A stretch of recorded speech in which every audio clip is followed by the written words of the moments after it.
Lanjutnya bagaimana tadi? Tadi bisa dijelaskan tadi kejadian tentang yang postingan itu dari tarikan kejadian seperti apa sih sebenarnya? Gimana nih? Yang postingan tadi yang di persidangan tadi. Postingan yang dia posting itu jelas memang dari handphonenya dia dan dia sudah mengakui juga, ya. Terus dia menuduh saya memposting tentang dia juga. Ternyata pas saya lihat di depan majelis hakim itu Instagram fans yang dia comot, gitu. Dia lupa bahwa Nikita Mirzani ini adalah seorang artis yang punya banyak sekali fans yang punya Instagram, gitu. Jadi dia kayaknya, ya, jadi kayaknya dia nyomot dari beberapa Instagram yang mengatasnamakan. Kan di situ jelas fan page. Berarti kan fans dong. Kenapa diambil dijadiin bukti? Gitu. Tadi cukup seru tadi di dalam Karena si Indra Tarigan ini, saya bingung ya. Saat itu dia mengejar-ngejar Kak Fitri untuk berdamai dengan saya. Tapi saya tidak mau. Karena buat saya harus mempertahankan harga diri saya dan anak saya. Siapa yang akan memperjuangkan anak saya kalau bukan saya, gitu. Kalau misalkan saya berdamai sama dia, nanti semuanya akan semena-mena memposting muka-muka anak-anak siapa gitu. Saya nggak mau, gitu. Tapi ketika di persidangan, orang kayak apa ya?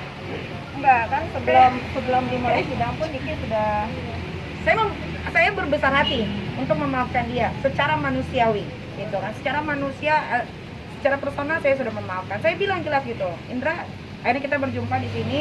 Secara personal saya memaafkan kamu, tapi proses hukum harus tetap berjalan. Kalaupun saya ada salah, saya minta maaf.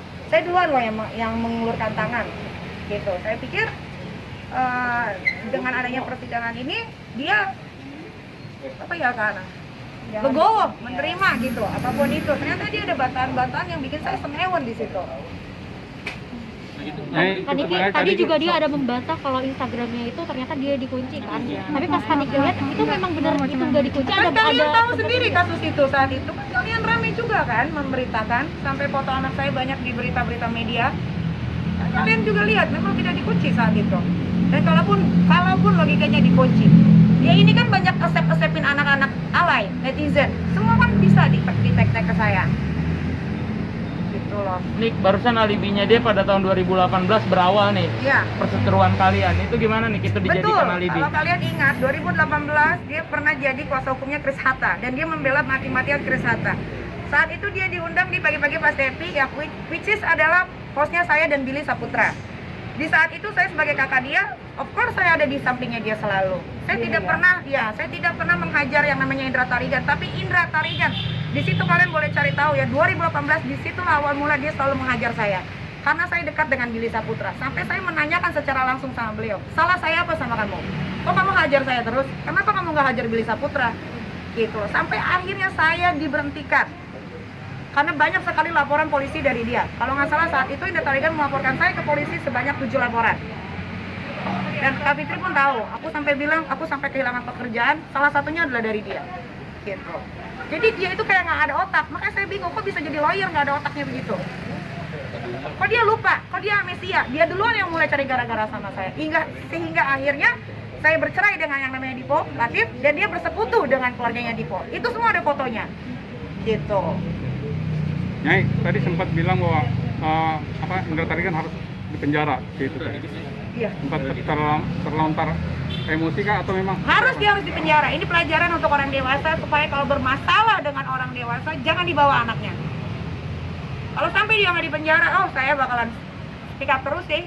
Saya punya media sosial, saya punya banyak media untuk bisa membawa kasus ini sampai benar-benar menemukan keadilan buat anak saya dan saya. Terus ada apa? Loli donasi buat Loli. Coba Loli ngomong sendiri. Loli? Kesel aja. Kenapa harus saya yang dibawa-bawa gitu kan? Padahal saya pun tidak punya urusan sama sekali dengan beliau. Beliau punya urusannya dengan mama saya, tapi kenapa saya harus dibawa? Saya tidak punya ibu campur dengan dia. Saya tidak tahu siapa dia atau nggak, whatever, saya tidak peduli. Saya kesel. Dan gara-gara beliau, saya jadi pindah sekolah, saya jadi mengurung diri di kamar. Saya tidak suka berinteraksi dengan orang-orang ya gara-gara siapa? Gara-gara beliau. Dia sudah menghancurkan hidup saya dan keluarga saya dan saya tidak suka. Udah ya. Jadi poinnya adalah saya menitipkan juga buat teman-teman semua, siapapun yang memang bermasalah dengan Niki, ini jadi pelajaran buat kalian semua. janganlah kalian ikut sertakan anak-anak Niki dalam emosi yang kalian ciptakan, karena ini sudah ada contohnya akan berakhir seperti ini.